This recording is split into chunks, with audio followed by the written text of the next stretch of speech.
We were there in 2016 when Ashton Locklear was training at Everest Gymnastics in Huntersville with Coach Ki Han. She was an alternate to the Olympic team. She's now the basis of a New York Times story alleging Coach Han was physically and mentally abusive to her and other young gymnasts, including dividing girls into a so-called fat group. Hello everyone and welcome back to my channel. Today we'll be discussing Kai Han at Everest Gym in North Carolina. Kai Han is a retired Chinese gymnast and he was part of the Chinese national team. Coach Han grew up in China and he was exposed to its horrible coaching methods. He married a former gymnast who was also part of the Chinese national team. The two of them moved to America and opened Everest Gym in 2004, and Ashton Locklear moved to train with them shortly after leaving Christy Phillips' gym. Just a little bit of background. The gym is known for producing many NCAA athletes, including Sam Serio, Taylor Lehman, and Haley Bryant. So Ashton Locklear, just a little background on her. She was a 2016 Olympic alternate. She began training at KPAC, that's Christy Phillips' gym. At the age of 5, she began training with Han when she was 11 at Everest. She trained with Han for years until leaving the gym and transferring to WCC, where Simone trains. She retired in 2019 and has stayed under the spotlight trying to cope with her life post-retirement. Locklear and her mother told USAG in 2014 about Han. According to Locklear, Han limited her water intake and monitored her eating so closely that she binged and purged to appease him. She said she left Han's gym after he threw his cell phone at her, hitting one of her legs. She states that a lot more of my problems come from the way Han treated me, and not necessarily from what Nasser did to me. Locklear accuses him of both physical and emotional abuse. Shortly after this statement came out, this was in a New York Times article. This was when it all broke. This was back in 2018. And apparently, Locklear told USAG in 2014. The gym came out with a statement shortly after the New York Times released this about Ashton and about the gym. They released a statement saying that we do not tolerate abuse of any kind in our facility. We deny these alleged claims, and we are prepared to defend ourselves against any allegations in the appropriate form, including a court of law through USA Gymnastics. So, I am now going to go through, for the next couple minutes in this video, I'm going to go through and discuss every single allegation that I have found in my research. This is what I also found with Coach Han when people are coming forward in the New York Times articles. There's a couple of them that I read. I want to say there's 3 or 4 articles about this. So some of these gymnasts, I'll just say anonymous, you'll know what I mean, but a lot of people wanted to stay anonymous, and this wasn't just gymnasts, this was also parents, because they were in fear of retaliation. So one anonymous gymnast has come out saying the abuse was so bad that she had regular suicidal thoughts while training there. She states, I remember wishing our car would wreck on the way to practice or hoping I wouldn't wake up the next day. Coaches have too much power over college scholarships and Olympic dreams. This is too much power. To this day, the gymnast struggles with self-image and eating disorders. Han has been known to throw shoes at gymnasts who have made him mad or have not been able to do his skills successfully. In 2010, Sam Serio, she was one of the college students that got a full ride to Auburn that we were discussing earlier. Sam was once hit on the head by Han so hard that it left a handprint on her head. Another gymnast saw this happen in person. This person was Taylor Lehman. We'll discuss her in a couple minutes. There's also another claim of Sam being hit on the head by Coach Han. This is a different time. This is not the same one. He hit her, saying that she needs to get out of the gym, and he then shoved her when she refused to leave the gym, and he shoved her out of the door physically, out of the door of the gym, and an anonymous gymnast claims that they saw the incident and attest that it did happen. But again, this gymnast wants to remain anonymous. I don't know if she still goes to the gym or not. This did come out 3 years ago, so, Taylor Lehman, she was a college student, full ride at Pittsburgh, claimed in the New York Times that she was emotionally abused by Han. She states that Han would say all of these negative things to you, like you're uncoachable and you don't deserve a college scholarship. You'd hear it so much as a kid that you'd start to believe it. You would believe you are worthless. He could do pretty much whatever he wanted in the gym because nobody was watching.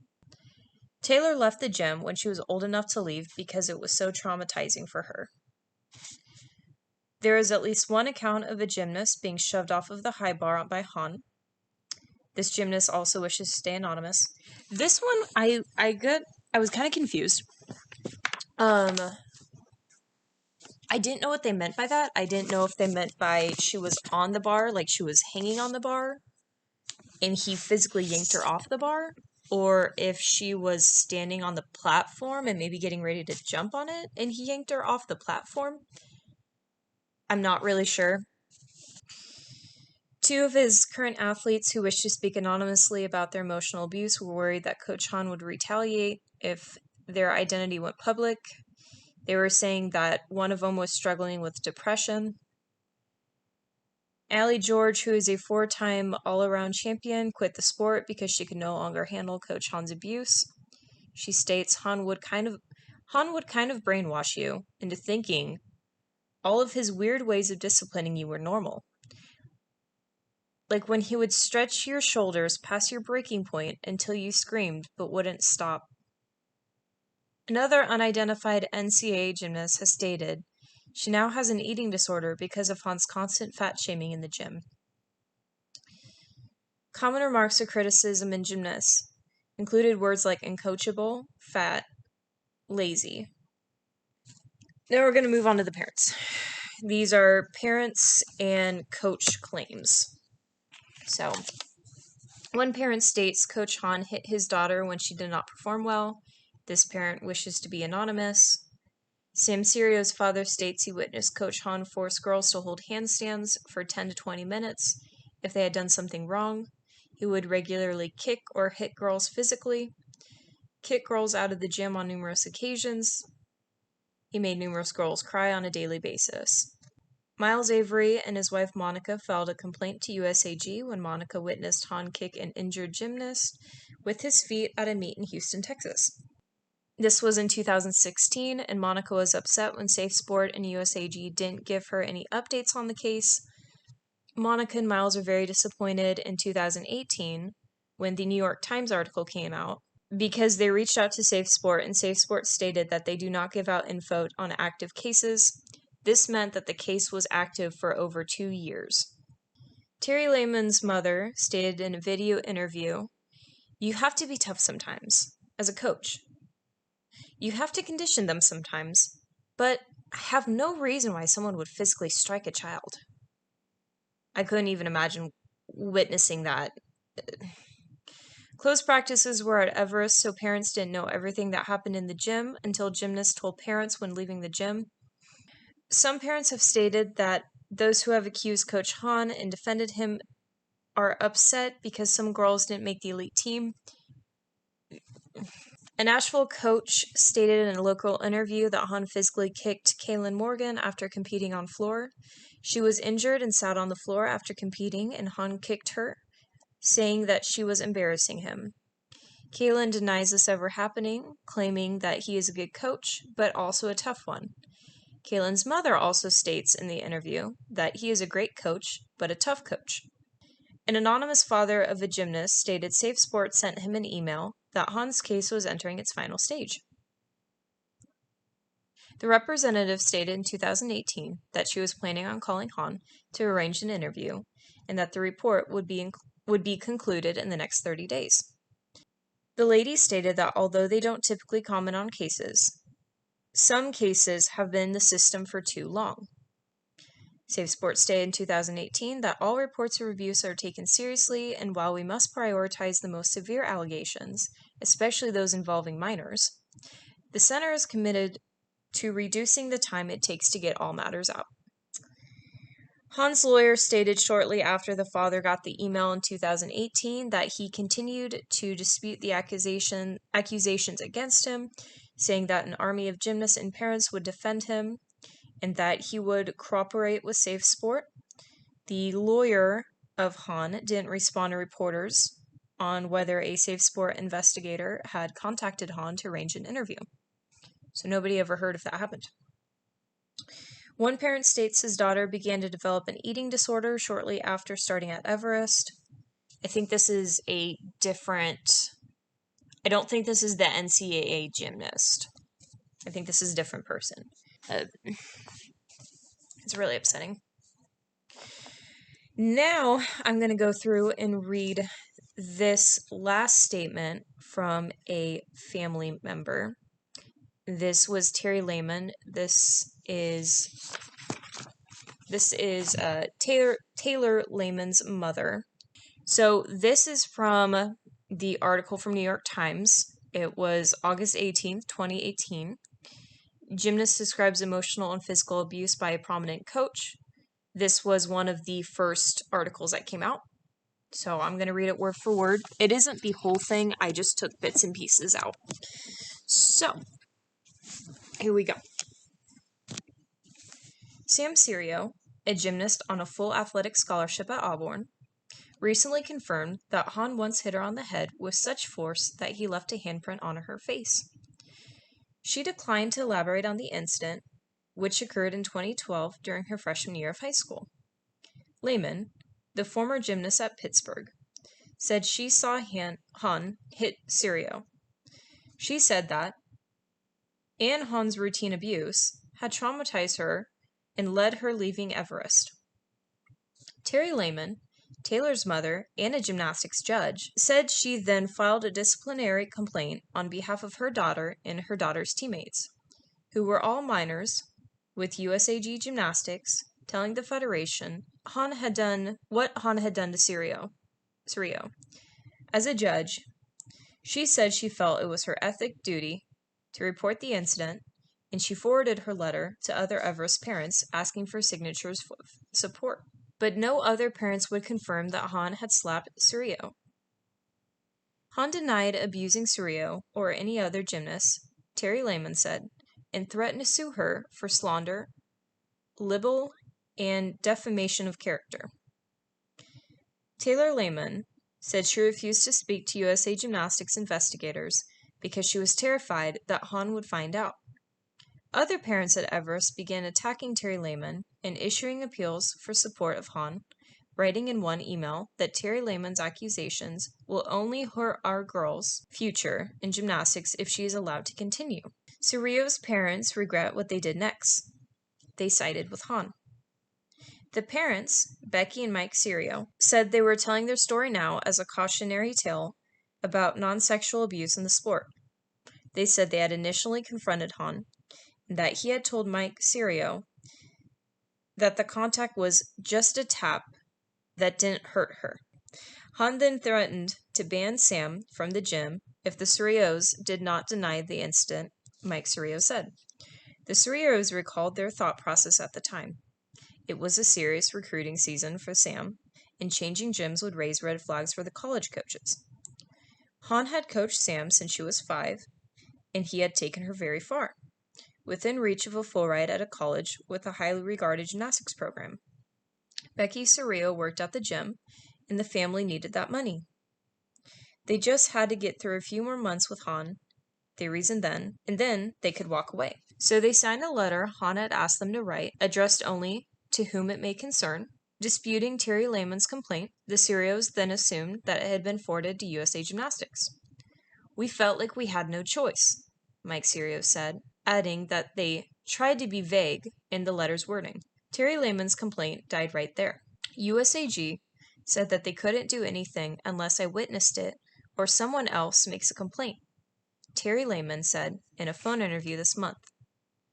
Even though all the girls who said it happens were minors, nothing could be done unless we gave a report. And they were all too terrified of Han to do anything. Other complaints about Han appeared just as doomed. Locklear's mother, Carrie, said she had reported Han's abuse to Ashton to top USA Gymnastic officials. This was back in 2014, like we discussed earlier. She told them how Han had dismissed Ashton from the gym again and again and again. He had belittled her and monitored her eating so closely that she did not want to eat anything at all, or would eat too much and then purge. Ashton, she said, became emotionally fragile because of Han. Carrie Locklear said that she had a follow-up conversation with the U.S. Center for Safe Sport in March and spoke to an investigator. She had not heard anything from Safe Sport since then. Okay, so this says that she contacted Safe Sport in March of 2018. So this was dated August. That would have been 5 months that she didn't hear back from anything. They ended up having a Senate hearing, and the New York Times did another article on this. And I think that it really kind of paints a picture of what Ashton went through. So I'm going to read this word by word. This isn't the whole thing. You can look at it if you want to. It's called Gymnastics Talk to Reform Falls on Skeptic Ears as Senate Hearing. And it's dated 2018 by the New York Times. I only took a third of it. So I only took the parts I thought was important. So here we go. Washington. Ashton Locklear, a world champion gymnast who hopes to compete at the 2020 Olympics, did not believe much of what USA Gymnastics told lawmakers on Tuesday at a Senate hearing about keeping athletes safe from abuse. The goal of these Senate hearings, lawmakers said, is to ensure that the abuse doesn't happen to other kids. The organization's president insisted that it is doing more to protect its athletes, but senators and victims were hoping for more. She said she had left North Carolina and her longtime coach, Kai Han, earlier this year to train in Texas because of what she characterized as emotional and physical abuse. She said she told USA Gymnastics and the U.S. Center for Safe Sport, which investigates abuse in Olympic sports, about the abuse in 2017.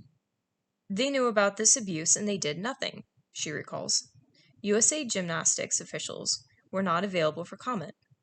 A spokesman for Safe Sport said it does not comment on individual matters. I don't know where this is coming from, Mr. Han said. I never did any of those things to her, or said any of those things to her. Ashton was my gymnast, and my job was to protect her. Miss Locklear said that Mr. Han's treatment of her and Dr. Nasser's abuse had pushed her into depression, and she had even had fleeting thoughts of killing herself. Her mother, Carrie, who worked at the gym, said she sensed her daughter was struggling in 2014, around the time Dr. Nasser first abused her. They discussed the possibility of changing gyms after Ashton Locklear complained to her mother about Mr. Han's treatment. Carrie Locklear said that her family could not afford to make a move at the time. Ashton Locklear said that Mr. Han would scream at her during workouts and throw her out of the gym, saying things like, "Your face tells me that you don't want to be here." She described having to follow him around the gym for hours, weeping and begging to take him back. For him to take her back. That would only make him angrier, she said. He once threw his cell phone at her and hit her leg. During meals, she said that he would hover over her and tell her what exactly she should eat. She states, he would constantly say I was stupid, and he would tell Marta that I was bad, and she would hold it against me. Miss Locklear said, referring to Marta Caroli, the former national team coordinator, I had to walk on eggshells. This is what athletes are afraid to come forward. Coaches have this power over their athletes that keeps these athletes scared and silent. I still feel like I'm terrified. Miss Locklear said that when she told Mr. Han that Dr. Nasser made her feel uncomfortable, he put his hands up to stop her. You should never be disrespectful about someone who's trying to help you, she recalled Mr. Han saying. You should be thankful because you don't even deserve any of this. Mr. Han denied saying any of this to his lawyer. He said that Mr. Han's gym was vigilant about encouraging athletes to speak out about abuse, especially after Dr. Nasser's abuse became public in 2016. Mr. Locklear said, "It was only last year when she realized that Dr. Nasser had abused her because she had thought his treatments were legal, medically necessary. She decided to speak publicly so that she could help make gymnastics a safer place for young athletes. She said that unless the cutthroat culture at local gyms that instills fear in young gymnasts subsides, the athletes would remain vulnerable to all types of mistreatment." Now that I got through that whole paper, I will tell you my thoughts about this whole situation. So, I haven't researched a whole lot of gym abuse yet, and that's one of the reasons I have this YouTube channel, is I think to kind of bring more light into this. I think this is a subject that people have to keep talking about until change finally happens. And the reason I'm talking about this gym is because it's still functioning. It still says on the website that Kai Han is the owner and is the coach with his wife. Clearly, it sounds like nothing happened from these allegations when Safe Sports said that they were going to interview Han, which we don't even know if he did that. I cannot believe that there was this many reports and it took this long for USAG to do something. It's crazy that these gymnasts have gone through this and there hasn't been, in my opinion, justice. I think it's wrong. You have to be tough, of course, but where is that line of where you're pushing it too far? It seems like it's still a line that USAG is trying to learn. It's good to see that some of these gyms have shut down that were awful, terrible coaches, but it really seems like they've only shut down because they were sexual predators, not because they were physically or emotionally abusive, which is exactly what this gym was. And I really hope that somebody is able to come forward again at the gym, and maybe there would be another safe sport that could open up. I definitely think this is something that USAG brushed under the rug. I think they were able to get away with it so easily because it was 2018 and everything was going on, so I think it was hard for everybody to focus on it. It's really upsetting because the most recent article was in 2020, and the only reason that was discussed was because of Coach Haney. And I will say there was one thing that I liked that Locklear said, and she's been really struggling, it sounds like. I don't follow gymnasts outside of the gymnastic community, but I did do a little bit of probing on her profile, and it's really upsetting. So she did state, and I can't remember if this was in the 2020 article or if this was in a New York Times article, but I will read this off. Locklear suggests that one way to help keep coaches in check would be for USA Gymnastics to hire compliance officers who would visit gyms and competitions to monitor coaches' behavior. She states, "There needs to be someone constantly watching the personal coaches, because they are the main problem," Locklear said. "They literally need to be under a microscope so athletes can be kept safe. I think that needs to change." And I agree with that. I agree with you 100%. I feel like that should be a rule. If it's not already a rule, then it definitely needs to become a rule as soon as possible.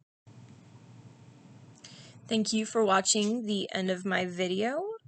Please make sure to continue to keep up to date and subscribe because I will be discussing other gyms that are still active and toxic, and hoping that this will shed a light to Safe Sport and USAG.